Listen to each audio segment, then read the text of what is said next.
ನಮಸ್ಕಾರ. ಆರ್ಫೆ info YouTube channel ಸ್ವಾಗತ. ಈ ವಿಡಿಯೋದಲ್ಲಿ ಏನು ಕೆನೆಪದರು ಮಿತಿ, ಆದಾಯ ಮಿತಿ, ಕ್ರೀಮಿ ಲೇಯರ್ ಅಂತ ಹೇಳ್ತಾರೆ, ಅದನ್ನು 15 ಲಕ್ಷಕ್ಕೆ ಹೆಚ್ಚಿಗೆ ಮಾಡ್ತೀವಿ ಅಂತ ಹೇಳಿದ್ದಾರೆ.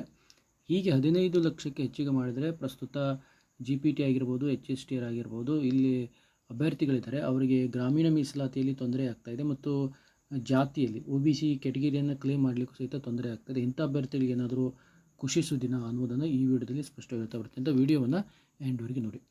ಆದಮೇಲೆ ವಿಧಾನಸಭೆಯಲ್ಲಿ ಏನು ಪ್ರಶ್ನೋತ್ತರ ವೇಳೆಯಲ್ಲಿ ಇಂಡಿ ಶಾಸಕರಾದಂಥ ಯಶವಂತರಾಯಗೌಡ ವಿಠ್ಠಲಗೌಡ ಪಾಟೀಲ್ ಅನ್ನುವಂಥವರು 20/8/2026 ಅಂದರೆ ಆಗಸ್ಟ್ನಲ್ಲಿ ಹಿಂದುಳಿದ ವರ್ಗದ ಇಲಾಖೆಯವರಿಗೆ ಕೇಳ್ತಾರೆ, ನೀವೇನಾದರೂ ಆದಾಯ ಕೆನೆಪದರು ಮಿತಿ ಏನಿದೆಯಲ್ಲ, ವಾರ್ಷಿಕ ಆದಾಯ ಮಿತಿಯನ್ನು ಹೆಚ್ಚಿಗೆ ಮಾಡುವಂಥದ್ದು ಏನಾದರೂ ಇದೆಯಾ ನಿಮ್ಮ ಹತ್ರ ಅಂತ ಕೇಳ್ತಾರೆ. ಅದಕ್ಕೆ ಅವರು ಡೀಟೇಲಾಗಿ ಹೇಳ್ತಾ ಬರ್ತಾರೆ. 2002ಕ್ಕೆ 2 ಲಕ್ಷ ಇತ್ತು. ನಂತರ 2012ಕ್ಕೆ ನಾವು 3.5 ಲಕ್ಷ ಮಾಡಿದ್ವಿ. ನೆಕ್ಸ್ಟ್ 2015ಕ್ಕೆ 6 ಲಕ್ಷ ಮಾಡಿದ್ವಿ. 2018ಕ್ಕೆ 8 ಲಕ್ಷ ಮಾಡ್ತಾರೆ.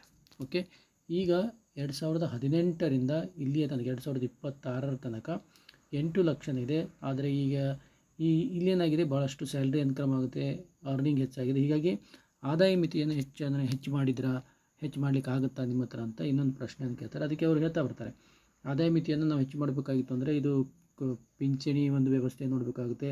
ಕೇಂದ್ರದ ಸರ್ಕಾರ ಸಿಬ್ಬಂದಿ ಮತ್ತು ತರಬೇತಿ ಇಲಾಖೆ ಅವರು ಏನು ಡೈರೆಕ್ಷನ್ ಕೊಡ್ತಾರೆ ಅದರ ಬೇಸ್ ಮೇಲೆ ಮಾಡ್ತಾ ಬರ್ತೀವಿ ಅಂತ ಹೇಳ್ತಾರೆ. ಅದಕ್ಕೆ ಅವರು ಇನ್ನೊಂದು ಏನು ಕೇಳ್ತಾರೆ, ಈಗ 15 ಲಕ್ಷ ಏನಾದರೂ ಮಾಡುವಂಥದ್ದಿದೆ ಅಂದ ತಕ್ಷಣ ಈ ಒಂದು ಪ್ರಸ್ತಾವನೆ ಪರಿಶೀಲನೆಯಲ್ಲಿದೆ ಅಂತ ಹೇಳ್ತಾರೆ. ಅಂದರೆ ನನಗನ್ಸಿದ ಮಟ್ಟಿಗೆ ಪರಿಶೀಲನೆಯಲ್ಲಿದೆ ಅಂತಂದರೆ ಇದ್ರ ಬಗ್ಗೆ ಡಿಸ್ಕಷನ್ ಆಗ್ತಾ ಇದೆ.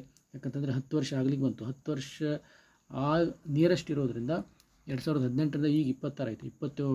27 9 ವರ್ಷ ಆಗುತ್ತೆ.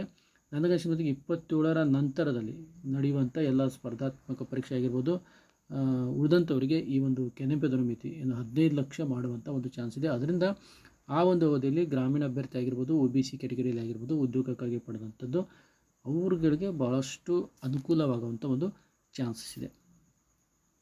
Okay, thank you.